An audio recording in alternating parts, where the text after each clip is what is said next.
Zee 24 तास एक पाऊल पुढे। महिलांच्या सुरक्षेचा प्रश्न जो आहे तो देशभरामध्ये पुन्हा एकदा ऐरणीवर आलेला आहे। स्वतंत्र भारतात मोकळा श्वास घेणं आणि फिरणं गुन्हा आहे की काय असा प्रश्न उपस्थित करणाऱ्या घटना आता समोर येत आहेत। आसामच्या गुवाहाटीपासून चंद्रपूर पर्यंत घडलेल्या या घटनांमुळे आमच्या सुरक्षेचं काय असा सवाल महिलांकडून आता उपस्थित करण्यात येतोय। हाच आहे का स्वतंत्र भारत असा प्रश्न पडावा इतकी दयनीय अवस्था किंवा दयनीय प्रकार महाराष्ट्रामध्येच नाही तर देशभरात काही ठिकाणी घडलेले आहेत, जे बातम्यांच्या माध्यमातून आपल्या समोर येत आहेत। गुवाहाटी, चंद्रपूर आणि उस्मानाबाद मधले जे प्रकार आहेत ते अत्यंत धक्कादायक आणि लाजिरवाणे आहेत। 9वीत शिकणाऱ्या एका अल्पवयीन मुलीवर सामूहिक बलात्कार केल्याची घटना चंद्रपुरात घडलेली आहे। 3 मुलांनी या मुलीला जंगलात नेलं आणि तिच्यावर सामूहिक बलात्कार केलेला आहे। हे नराधम इतक्यावरच थांबले नाहीत तर त्यानंतर त्यांनी या साऱ्या प्रकाराचा एमएमएस केला।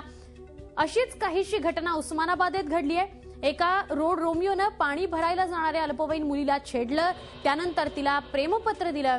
या सगळ्या छेडछाडीमुळे व्यथित झालेली मुलगी बदनामीच्या भीतीनं तिनं स्वतःला जाळून घेतलंय आणि या घटनेत ही मुलगी 70% भाजलेली आहे। तर देशभरामध्ये अशाच घटना समोर आल्यात। आसाममधली बातमी हृदय हेलावून टाकणारी गुवाहाटीतल्या घटनेमुळे संतापाची लाट उसळलेली आहे। गुवाहाटीत गजबजलेल्या ठिकाणी एका मुलीची छेडछाड करण्याच्या घटनेवरून खळबळ उडाली आहे। या प्रकरणी 4घांना अटक करण्यात आली आहे। गुवाहाटी शिलाँग रस्त्यावर घडलेल्या या घटनेत सार्वजनिक ठिकाणी 20 तरुण या मुलीशी छेडछाड करत होते।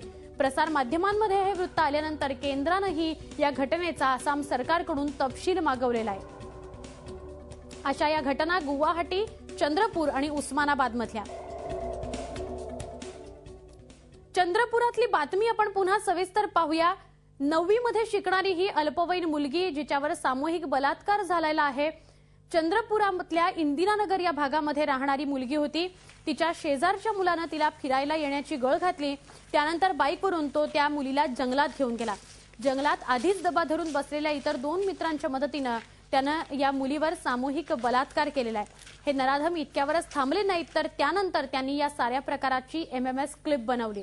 घटनेमुळे भेदरलेल्या घाबरलेल्या पीडित मुलीनं तिथून कसाबसा पळ काढला आणि पोलीस स्टेशन गाठलं। मुलीच्या तक्रारीनंतर पोलिसांनी या 3ही नराधमांना अटक केलेली आहे। विशेष म्हणजे यात एक अल्पवयीन मुलगा आणि पुण्यातल्या कॉल सेंटरमध्ये काम करणाऱ्या एका मुलाचा समावेश आहे। मला पहिल्यांदा त्याने तिथे गाडीवर बसून नेलं लोहाऱ्यामध्ये। मला माहीत नव्हतं लोहाऱ्यामध्ये जाणार होता म्हणून, पण मग मी तिथं गेली तर त्याला विचारलं मी काहून आणलं म्हणून, तर त्या म्हणत होता की बा लोहारा जंगलात फिरायला चल। झी 24 तास एक पाऊल पुढे।